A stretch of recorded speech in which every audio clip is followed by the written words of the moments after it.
The most common type of chart is the candlestick chart. This is the one that we're going to be using. It's usually used in stocks, forex, and crypto. It's a very easy chart to read because it tells you a lot of great information of what the sentiment of other traders are at that given time. It does this by showing us candles. There's two types of candles, green candles and red candles.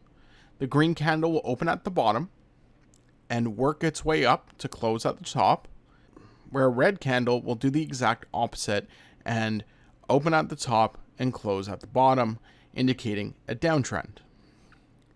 Now there's the skinny little lines, and what these are is showing that there was movement that moved outside the open and close during that period that candle was live, and then settled back into the closed position.